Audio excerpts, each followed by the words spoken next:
Bienvenidos a otra inmersión profunda. Hay una imagen, increíblemente familiar, casi un rito de iniciación moderno para quienes tienen niños. Hoy sí, me imagino por dónde vas. Son, digamos, las 2 de la mañana. La luz fluorescente de una farmacia ilumina una pared entera dedicada a una sola cosa: frascos de probióticos. La clásica estantería interminable. Exacto. Decenas de marcas, nombres biológicos impronunciables, promesas de equilibrio digestivo y precios que, a veces parecen de importación de lujo. Totalmente. Y uno ahí parado, con la desesperación a tope. Claro, quien está parado ahí, lidiando con un niño que tiene una gastroenteritis aguda severa en casa, pues se enfrenta a una disonancia cognitiva tremenda. Sí, es un choque de información. Por un lado, la mercadotecnia te jura un alivio inmediato. Ajá. Pero por otro lado, cualquiera que haya seguido un poco la literatura médica en la última década sabe que la comunidad científica ha estado en una especie de guerra civil sobre este tema. Una guerra civil literal, ¿sí? Se han peleado sobre si estas bacterias sirven para algo o si son nada más un placebo carísimo. Y yo, como presentadora de este análisis, estoy segura de que a quienes nos escuchan les urge saber la verdad. Para eso estás tú aquí como experto en el tema. Es un gusto estar aquí. Y fíjate, el origen de esa guerra médica que mencionas es súper reciente y muy disruptivo. A ver, cuéntanos un poco de ese contexto. Pues durante muchísimo tiempo, la prescripción de probióticos para la diarrea infantil era casi un reflejo automático en la pediatría. Todo mundo te los mandaba. Exacto. Pero en 2018, dos ensayos clínicos masivos, multicéntricos y doble ciego sacudieron todo el tablero. Ah, los estudios norteamericanos, ¿no? Esos meros, los estudios de Schnadauer en Estados Unidos y Friedman en Canadá, concluyeron que el uso de ciertas cepas en urgencias no tenía absolutamente ningún beneficio clínico sobre el placebo. O sea, nada. Nada. Cero reducción en la duración del malestar, cero impacto en las hospitalizaciones. Y esos resultados, pues, cayeron como una bomba en la pediatría mundial. Me imagino. Dejaron a todos en un limbo de escepticismo brutal. Totalmente. La recomendación estándar se fracturó por completo. Pues el objetivo de nuestra inmersión profunda de hoy es precisamente salir de ese limbo. Y tenemos material de sobra para hacerlo. Así es. Vamos a examinar un documento monumental que busca tener la última palabra. Se trata de un metaanálisis exhaustivo titulado Chen 2026. Un estudio fresquecito publicado a principios de este año en la revista Frontiers in Pediatrics, liderado por investigadores de la Universidad de Ciencia y Tecnología Electrónica de China. Y la premisa me parece fascinante. Es simple pero muy ambiciosa. Claro, porque cuando la ciencia tiene estos estudios gigantescos que se contradicen, la única forma de encontrar la señal entre tanto ruido es agrupar absolutamente toda la evidencia global. Y pasarla por un filtro metodológico implacable, que fue justo lo que hicieron. Bueno, vamos a desmenuzar esto. De entrada, estamos hablando de un problema de salud pública mundial, ¿cierto? Por supuesto. La diarrea aguda sigue siendo una causa principal de morbilidad y mortalidad infantil a nivel global. No es ningún tema menor. Entonces el equipo de Chen decide que ya basta de debatir con estudios aislados. Exacto. Hicieron un barrido sistemático enorme en bases de datos como Embase, PubMed y la biblioteca Cochrane. Filtrando miles de documentos. Sí, hasta quedarse con la evidencia más pura, o sea, 25 ensayos controlados aleatorizados. ¡Wow! ¿Y de cuántos pacientes estamos hablando en total? Tomaron los datos agregados de 9.071 niños. Es una muestra titánica. Es una barbaridad de datos. Y para evitar que los datos de mala calidad contaminaran el resultado, aplicaron el marco metodológico GRADE. A ver, explícanos rapidísimo qué es eso del marco GRADE, porque no es nada más meter datos a un Excel, ¿verdad? Para nada. El marco GRADE es un sistema muy estricto, que castiga severamente el riesgo de sesgo, la inconsistencia y, pues, la imprecisión en los estudios médicos. O sea que si un metaanálisis que usa GRADE y analiza a casi 10,000 pacientes llega a una conclusión, es hora de prestar atención. Definitivamente. Tienen todo el poder estadístico sobre la mesa. Entonces, la gran pregunta persiste frente a esa estantería de la farmacia a las 2 de la mañana. ¿La ciencia de 2026 respalda la compra o valida el escepticismo de 2018? Pues, La evidencia agregada dicta que los probióticos sí funcionan para la diarrea aguda en la población pediátrica. Órale. O sea, el estudio Chen 2026 les da la razón. Así es. Otorgan una certeza moderada a los resultados, demostrando que la suplementación acorta la duración de la enfermedad en un promedio general de 1.21 días. Un día y fracción. Exacto. Y además los datos muestran una caída clínicamente notable en la frecuencia de las deposiciones para el segundo día de tratamiento. O sea que sí contradicen el pesimismo de los estudios gringos y canadienses. Totalmente. A nivel macro, el grupo con probióticos mostró un número significativamente mayor de pacientes recuperados al finalizar los ensayos. A ver, me toca ser de abogada del diablo. Venga. Una mirada escéptica a esa cifra de 1.21 días podría generar, no sé, ciertas dudas. ¿En qué sentido? Pues reducir poco más de 24 horas un padecimiento que puede durar casi una semana podría parecer, estadísticamente hablando, una victoria un poco marginal. Entiendo tu punto, sí. A simple vista, un día y cuarto no parece justificar ni el costo de los tratamientos ni la urgencia de salir a conseguirlos de madrugada, ¿o sí? Pues fíjate que esa es la trampa de leer la estadística sin el contexto clínico de la pediatría. A ver, explícame eso. El tiempo en un paciente infantil con gastroenteritis no se mide igual que en un adulto. Claro, el tiempo pasa diferente cuando ves a un niño enfermo. Exacto. Un día completo de diarrea aguda implica 24 horas de pérdida constante de líquidos y electrolitos críticos. Reserva de líquidos es mínima.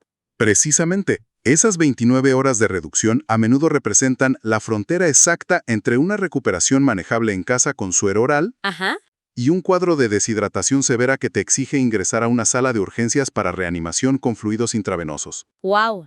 Visto así, cambia todo el panorama. Eliminar el último día y medio detiene la cascada de peso. Y mitiga el daño acumulativo en la mucosa intestinal. Y si lo piensas desde la salud pública, evitar esas 29 horas en miles de niños reduce drásticamente la carga sobre los hospitales. Claro, son 29 horas que funcionan como un escudo contra la hospitalización. Y, también contra el desgaste físico de quien lleva días sin dormir monitoreando la fiebre y lavando sábanas. Uy, sí, el impacto familiar es brutal. Sin embargo, para leer este documento de manera súper objetiva, supongo que hay que mirar también las columnas donde los probióticos fracasaron. Por supuesto, el metaanálisis es muy claro en no otorgarles propiedades milagrosas. Marcan límites estrictos, ¿no? Sobre lo que estas bacterias no pueden hacer una vez que la enfermedad ya está muy grave. Exactamente. El estudio Chen pone un freno contundente a la sobreexpectativa. Revelan que, para aquellos niños cuya condición ya requería internamiento, administrar probióticos no redujo los días de estancia hospitalaria. O sea, si ya estás en el hospital, el probiótico no te saca más rápido. Así es, la duración del internamiento fue, estadísticamente indistinguible del grupo placebo.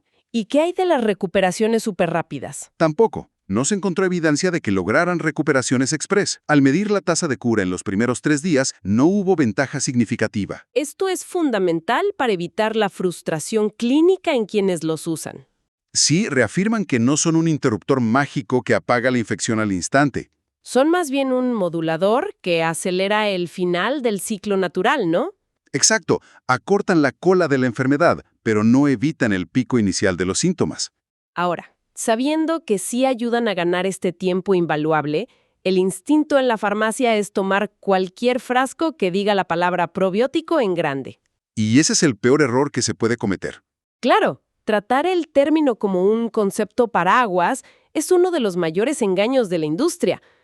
Decir probiótico es biológicamente tan impreciso como decir, no sé, vehículo. Me encanta esa analogía.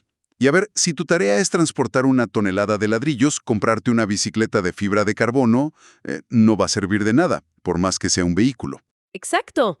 O si quieres cruzar el país por la autopista, un tractor para arar el campo es inútil.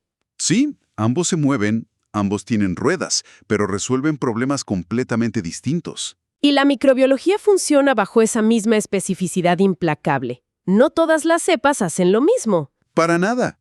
Y lo fascinante aquí es cómo los investigadores lograron segmentar la respuesta. Ese es el verdadero valor técnico de este análisis, ¿verdad? No solo el promedio. Exacto, el análisis de subgrupos. Al aislar los datos cepa por cepa, Chen expone qué organismos hacen qué trabajo.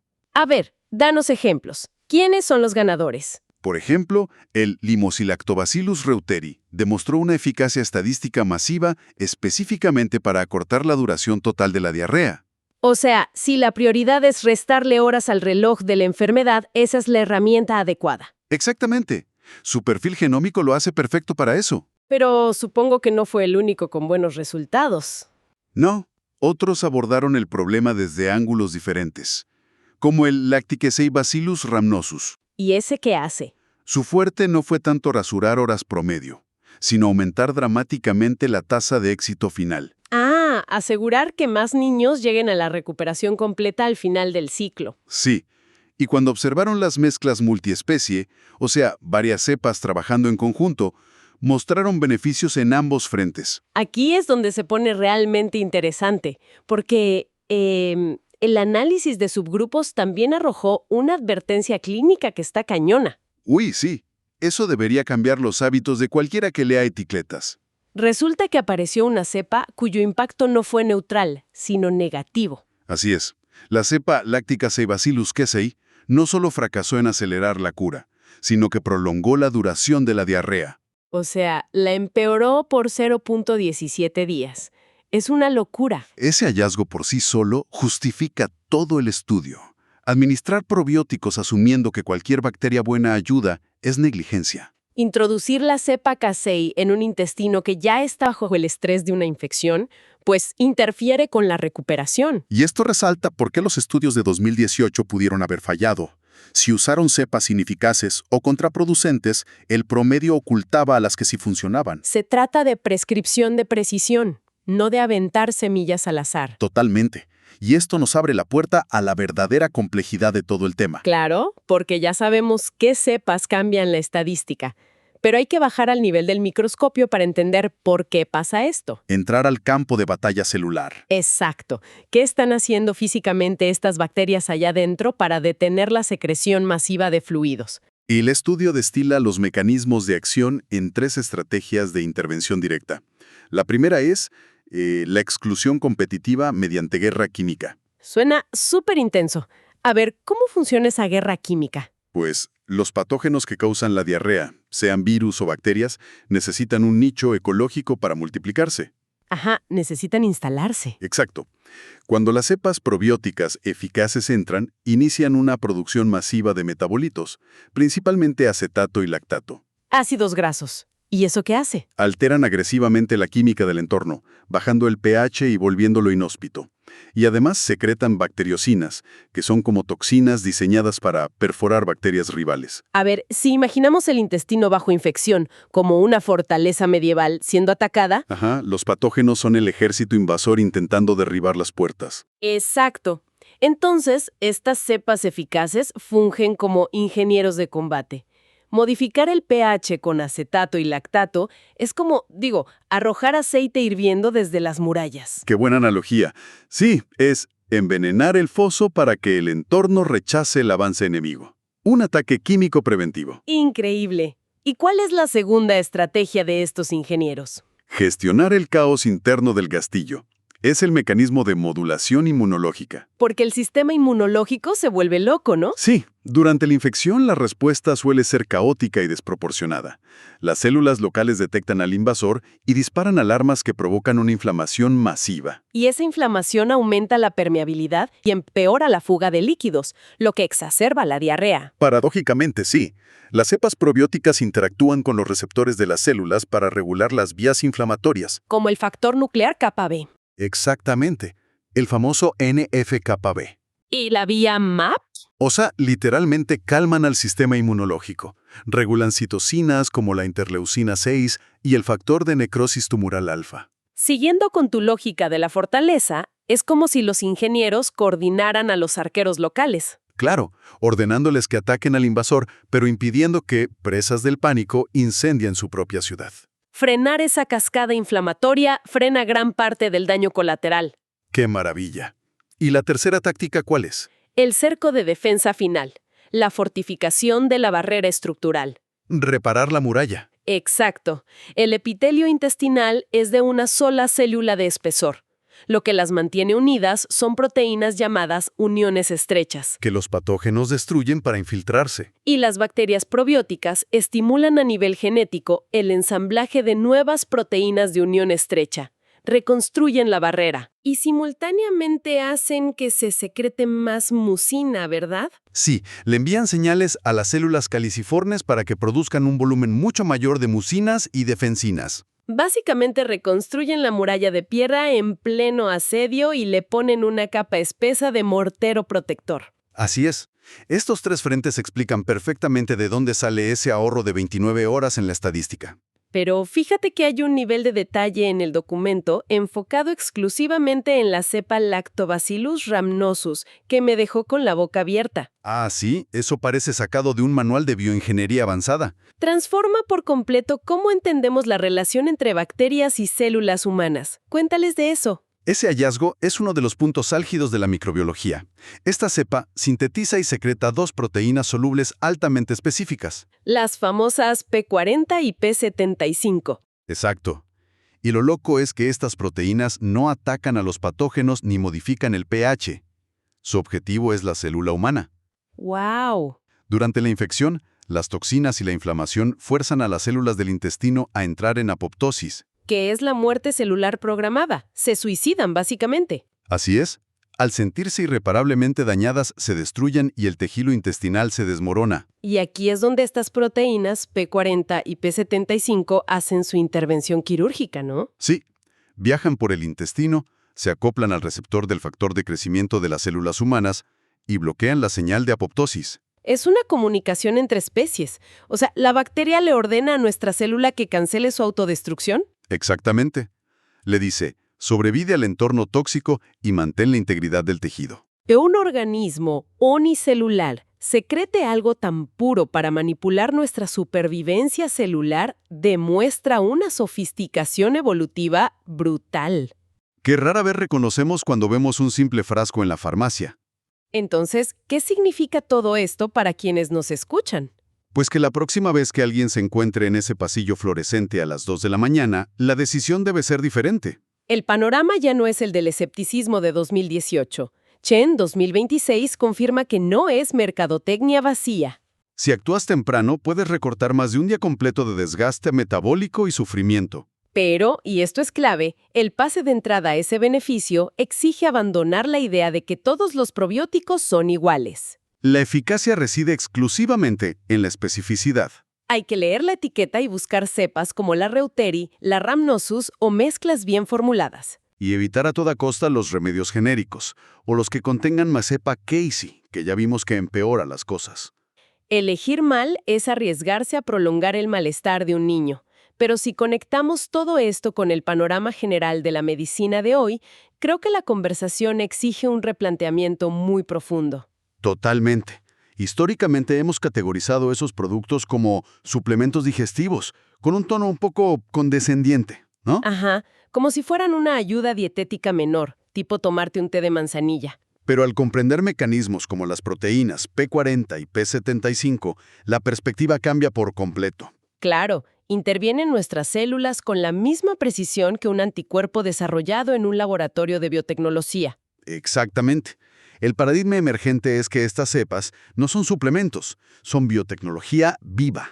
Máquinas microscópicas autónomas. Preprogramadas por millones de años de evolución para sintetizar fármacos de diseño directamente en el lugar de la infección. Modulan nuestro sistema inmune y reconstruyen tejidos en tiempo real.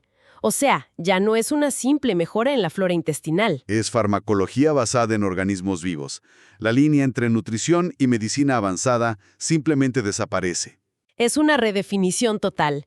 Elegir tecnología médica viva en lugar de consumir una cápsula inerte. Ese es el nivel de decisión que realmente ocurre frente a la estantería. Entender esto convierte a un consumidor confundido en un verdadero estratega clínico, equipado con la ciencia más robusta de nuestra era. Una ciencia que no deja de sorprendernos. Y con este nuevo entendimiento del frente de batalla microscópico, cerramos nuestro análisis de hoy.